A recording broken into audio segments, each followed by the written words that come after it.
Hello. नमस्कार साथियों। आज आपके सामने एक स्पेशल क्लास या विशेष सेशन के लिए उपस्थित हुए हैं। ये एक सेशन है जिसको हमने अभी 3 दिन के लिए प्लान किया है।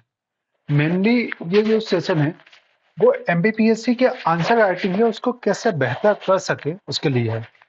अब पहली बात तो ये है कि इसकी आवश्यकता क्यों पड़ी, क्योंकि लगातार एमपीपीएससी का जो एग्ज़ाम है वो कई दिनों से रुका हुआ है। 2014 से 18 तक पेपर कंटिन्यू हुए।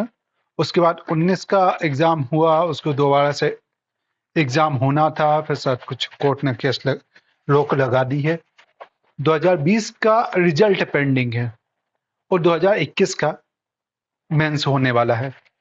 अब पहले क्या होता था कि व्यक्ति लगातार एग्ज़ाम प्रोसेस में जुड़ा होता था, तो उसको एग्ज़ाम देता था, अपनी कमियों को देखता था।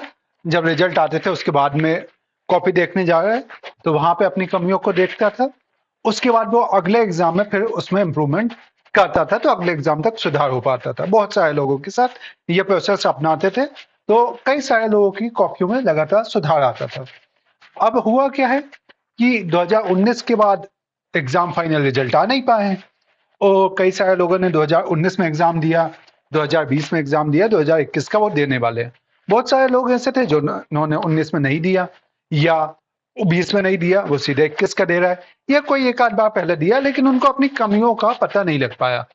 अब एक चीज, कुछ लोगों का रिजल्ट पॉजिटिव रहा 19 में, लेकिन वो कितना पॉजिटिव है ये अभी निर्धारित नहीं हुआ, क्योंकि 19 का इंटरव्यू नहीं हुआ तो फाइनल रिजल्ट उसमें आ नहीं पाए, तो ये नहीं पता पाया कि कौन अंतिम रूप से चयनित हो रहा। तो ये एक बड़ा साइकिल बना हुआ है। अब इसमें लगातार हम जब कॉपी में, चूंकि टेस्ट में बहुत सारे लोग आते हैं, लगातार उनकी कॉपियां देख रहे हैं, तो लग रहा है कि यार अभी जैसा एग्जाम में उनको लिखना चाहिए वैसी प्रोसेस या उस थॉट प्रोसेस में वो आ नहीं पा रहे हैं। जो एक एमपीपीएससी की मांग है, जो एग्जाम की मांग है, वो अभी पूरा नहीं कर पा रहे हैं। उसमें जिस हिसाब से आंसर लिखना चाहिए वो नहीं लिख पा रहे हैं। अब ये दिक्कत ये है, आप लोगों के साथ साथ आप व्यक्तिगत तौर पे ये कर पाते, अगर आपने कोई एग्जाम लिखा होता, आप उसके फाइनल रिजल्ट आया होता, तो आप अपनी कॉपी देख पाते, तो शायद आपको ये बहुत बेहतर तरीके से पता हो पाता कि यार क्या कमियां हो रही है। लेकिन अभी चूंकि फाइनल रिजल्ट नहीं आया और आप लगातार एग्जाम में लगे हुए हो, तो आपके हाथ वो गलती ना हो जाए जिसकी वजह से आपको दोबारा से एग्जाम देना पड़े।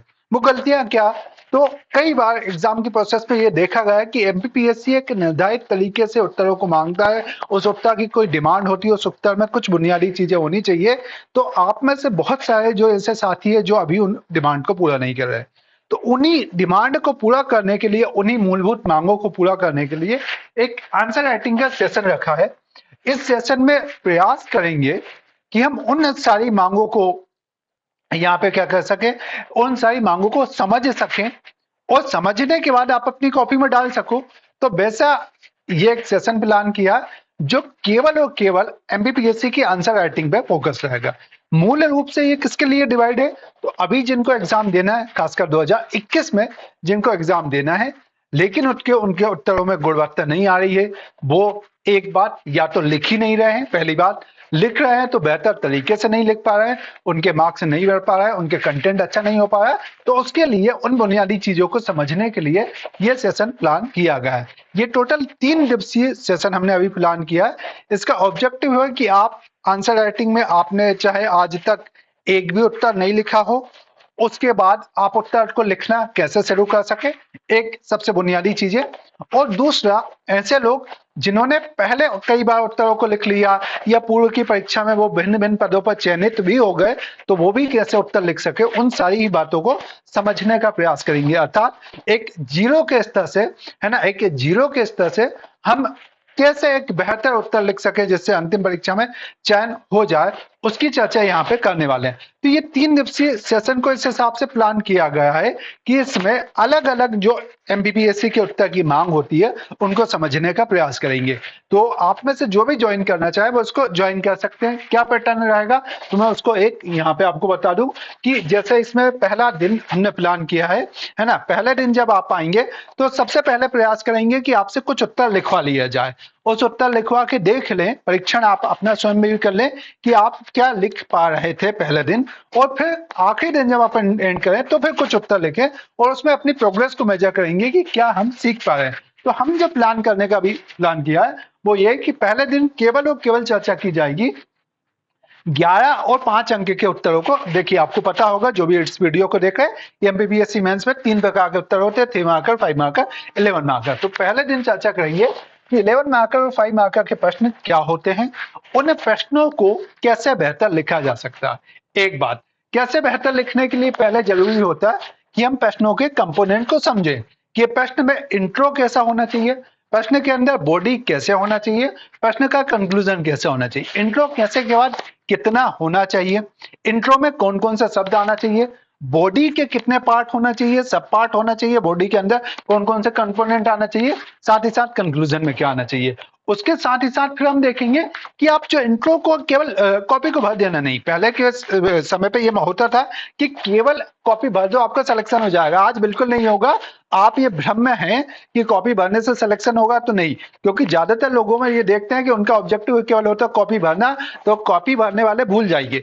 कॉपी में जब तक आपका कंपोनेंट, जब तक आपका कंटेंट वो नहीं होगा और उसको सही तरीके से आपने रिप्रेजेंट नहीं किया होगा, तब तक आपका अंतिम चयन तो संभव नहीं है। तो उसके लिए कैसे बेहतर तरीके से लिख पाएंगे, तो पहले दिन हम समझेंगे कि केवल और केवल उसका इंट्रोडक्शन को कैसे बेहतर लिख सकते हैं, क्योंकि अलग अलग प्रश्नों में अलग अलग प्रकार के इंट्रोडक्शन हो सकते हैं। कुछ प्रश्न ऐसे हो सकते हैं इंट्रोडक्शन जिनको आप खासकर हिस्ट्री में आप किसी ओरिजिन से शुरू कर सकते हो, किसी चीज की उत्पत्ति से शुरू कर सकते हो। पॉलिटी में अगर कोई इंट्रोडक्शन होगा तो आप पॉलिटी में किसी केस के साथ उसको बता सकते हो, किसी करंट अफेयर के कोई मुद्दा है उसके साथ उस इंट्रो को बता सकते हो। साथ ही साथ आप इकोनॉमिक्स का इंट्रो लिख रहे हो तो उसको डाटा के साथ लिख सकते हो। तो कैसे हमको इंट्रोडक्शन लिखना है, चाहे वो आपका अलग अलग विषय के हो, तो उस इंट्रो को लिखना कैसे, उसके आधार पर हम चर्चा करेंगे। और लिख के कुछ इंट्रोडक्शन के टेम्पलेट बनाए जा सकते हैं। एक जैसा टेम्पलेट बना लिया और उस टेम्पलेट को अलग अलग जगह पे फिट कर सकते हो। उससे फायदा क्या होता है, उससे फायदा यह होता है कि इंट्रोडक्शन को सोचने में आपको जो समय लग सकता है वो समय कम हो जाएगा। तो इंट्रो का हम कैसे टेम्पलेट बना सकते हैं उस पर चर्चा हम करेंगे। कैसे इंट्रो को हम एक दूसरे सब्जेक्ट से लिंक कर सकते हैं उसकी चर्चा करेंगे।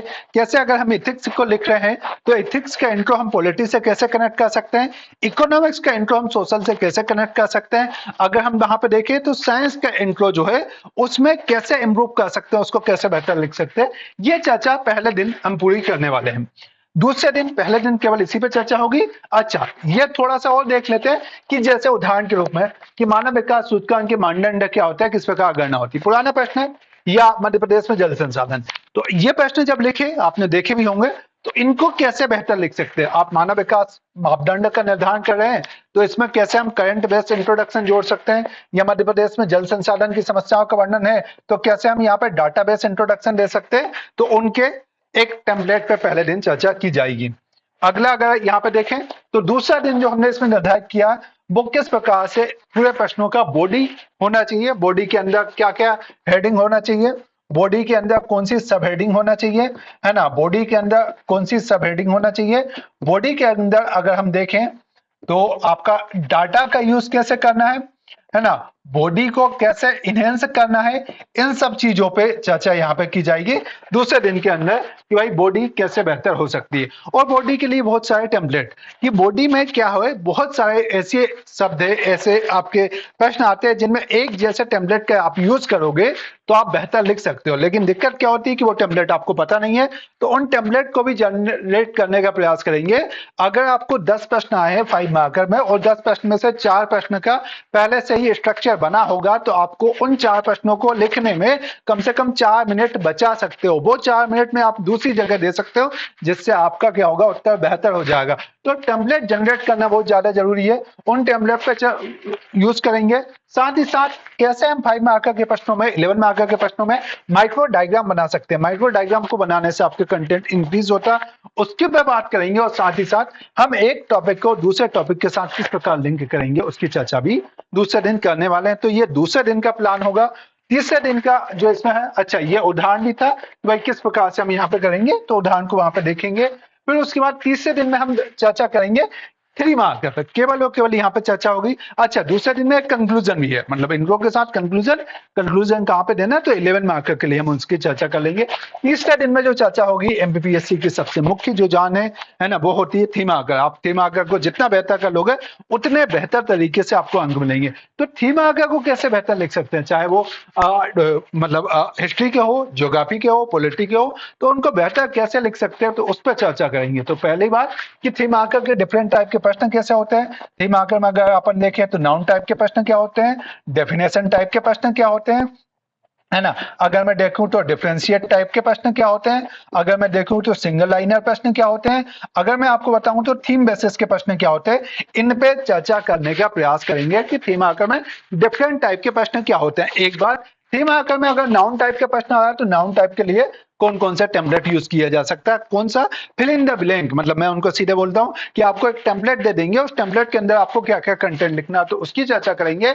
और कैसे हम अलग अलग की पॉइंट अलग अलग सब्जेक्ट के लिए प्रयोग कर सकते हैं, उन सारे प्रश्नों की चर्चा यहाँ पे की जाएगी। ये 3 दिवसीय सेशन है।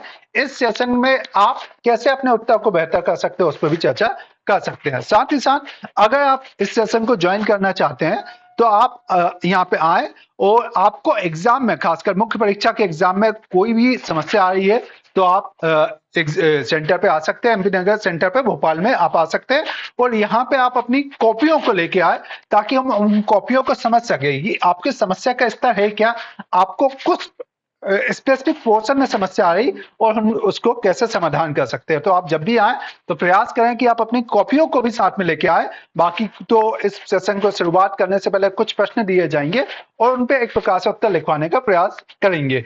तो ये जो सेशन होंगे वो आपको 28 तारीख से, मतलब बुधवार के दिन से 30 तारीख का, 28, 29, 30 दिसंबर को ये सेशन होने वाले हैं, और जिनमें आप बेहतर तरीके से कैसे लिख सकते हो केवल और केवल उस पर चर्चा करेंगे।